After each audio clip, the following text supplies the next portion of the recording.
రేపు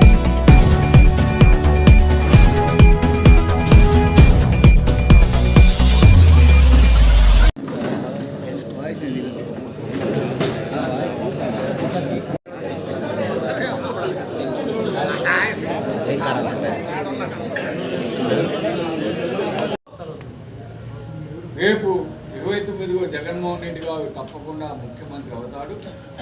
తప్పకుండా మీకు న్యాయం జరిగే బాధ్యత మేము తీసుకుంటామని కూడా మీకు తెలియజేస్తాం.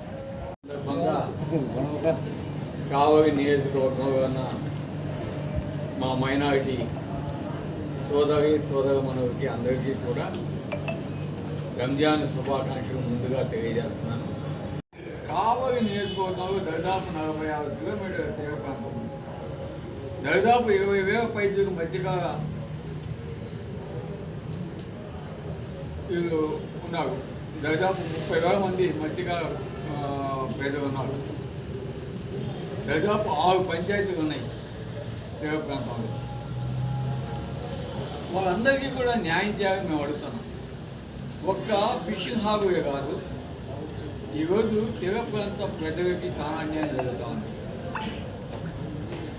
ఎందుకంటే మన రామాయపట్నం పోర్టు వచ్చినాక ఈ ప్రాంతానికి ఇండస్ట్రీస్ కావాలని మేము గతంలో కూడా జగన్మోహన్ రెడ్డి గారికి చెప్పుకున్నాము. దానికి సంబంధించి ఒక పవర్ ప్రాజెక్ట్ అంటే సోలార్ పవర్ ప్రాజెక్టుని ఇవ్వడం జరిగింది. దానికి దాదాపు కొన్ని వేల ఎకరాలు కూడా జగన్మోహన్ రెడ్డి గారు ఇవ్వడం జరిగింది. అదేవిధంగా ఇక్కడ ఇంకా కొన్ని ఫ్యాక్టరీస్ వచ్చేదానికి, ప్రజలకి బాగా ఉండేదానికి, పనులు వారికి ఉద్యోగ అవకాశం ఇచ్చేదానికి అటువంటి ఇండస్ట్రీస్ని పెట్టాలని కూడా మేము చెప్పుకున్నాము. ఓకే, ఇప్పుడు గవర్నమెంట్ మారింది. అదేవిధంగా బీపీసీఎల్ అనేది కూడా రావడం జరిగింది. సంతోషం. దాని అన్నింటినీ కూడా మేము ఆహ్వానిస్తున్నాం. దాని మీద నేను మాట్లాడాను. ఈరోజు చూస్తే పట్టా భూములకి 23 లక్షలు ఇస్తామని చెప్తాం. మిగతా వాటికి 17-18 ఇస్తామని చెప్తున్నా. కానీ ఇంతవరకు ఎక్కడ వారికి అమౌంట్ కూడా పడిన సూచనలు అయితే కనిపించడం లేదు. ఈరోజు కొంతమంది మత్స్యకార నాయకులు, మత్స్యకార ప్రజలు వచ్చి మమ్మల్ని అడుగుతున్నారు, సార్ మీరైనా చెప్పండి, రేపు వైఎస్ఆర్ కాంగ్రెస్ పార్టీ వచ్చినాక మాకు ఎక్స్ట్రా పరిహారం అన్నా ఇప్పించేదానికి చేయండి అని మమ్మల్ని తప్పకుండా ఈ విషయాన్ని జగన్మోహన్ రెడ్డి గారి దృష్టికి తీసుకోబోతున్నాము. అవి చెప్పున్నాం కూడా.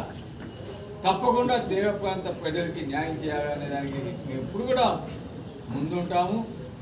ఈరోజు వారు 23 లక్షలు ఇచ్చినా కూడా తప్పకుండా మీకు ఎక్స్ట్రా అమౌంట్ ఇచ్చేదానికి మేము కృషి చేస్తామని మీకు ఈరోజు హామీ ఇస్తా ఉన్నాము.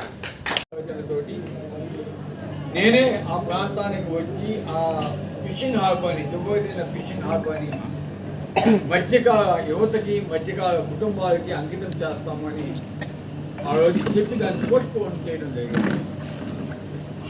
ఆ తర్వాత పరిస్థితులన్నీ కూడా మీకు తెలుసు. ఎలక్షన్స్ తర్వాత జరిగిన పరిస్థితుల వల్ల ఈరోజు ఎలక్షన్స్ అయిపోయి రిజల్ట్ వచ్చి ఆల్మోస్ట్ 2 సంవత్సరాలు అయినప్పుడు ఇప్పటి ముఖ్యమంత్రికి మన జవాబుదిన ఫిషింగ్ హార్బర్ గుర్తొచ్చినట్టు యుద్ధ ప్రాతిపదికన రామాయపట్నం పోర్టులో ఒక బెర్త్ కంప్లీట్ చేయడం జరిగింది. అదేవిధంగా ఫిషింగ్ హార్బర్ని అప్పుడు వైసీపీగా ఉన్న ఇప్పటి తెలుగుదేశం ఎమ్మెల్యే గారే కాంట్రాక్ట్ తీసుకొని దాన్ని కంప్లీట్ చేయడం కూడా జరిగింది. ఆ రోజు దాన్ని ఓపెనింగ్ చేయాలని కూడా రెడ్డి గారు, అదేవిధంగా జిల్లా నాయకులు, కావలి నియోజకవర్గ ముఖ్య నాయకులు మరియు కావలి నియోజకవర్గం మత్స్యకారులు అంతా కూడా పెద్ద ఎత్తున చెరువు ఫిషింగ్ హార్బర్ కార్యక్రమాన్ని